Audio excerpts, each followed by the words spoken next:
Guys, let's talk about CQB for just a second, close quarter battle, right? People talk about it, and every time people talk about it, they think speed, surprise, and control violence, or speed, surprise, and violence of action. And what that is suggesting is that every time you're doing anything relating to inter-room combat, that you're hauling tail, you're moving fast, and you're just blowing through a room. Not necessarily the case. Break CQB apart into two pieces. You've got hostage rescue, and then you've got everything else. And hostage rescue says that the life of the hostage is worth more than the life of the assaulter. So yeah, coming into the room fast and blowing past doors and just moving to the objective is the key, is what you're trying to get to save that person's life. The other side of the coin is everything but hostage rescue. Stealth movement to contact, slow and deliberate movement through a building.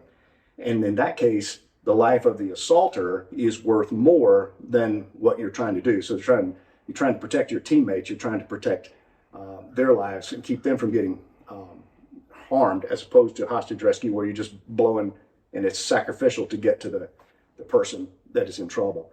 And so that dictates how you move and enter in a room. So how does that apply here? You want to try to clear as much of this interior space from outside before you get inside. You can clear 90% of this room from out there without ever having to expose yourself to the inside. So on the outside piece, if you follow me out here, so this area right here that I can see, that is known space, that's cleared space. So I'm starting to approach this area where you are from right here.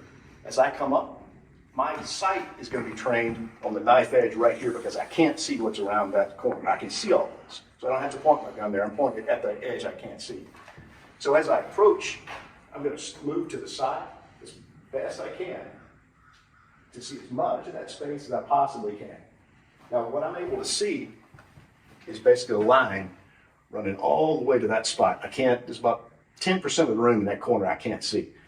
Once I've cleared this area here as best I can, then I start to pivot around this knife edge. So I'm going to shift to this spot right here. And I'm going to start to move around this way. And when I get to this point, I'm trying not to flag, but I'm looking in the crack here in the door. You want to see if anything's in there.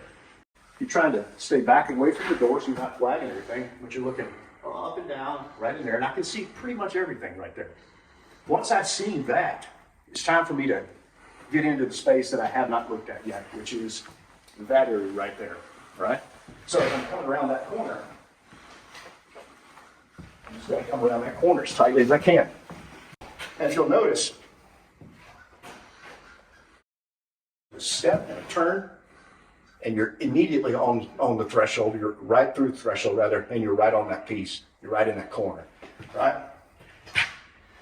So that actually will lead us to talking about how to enter a space.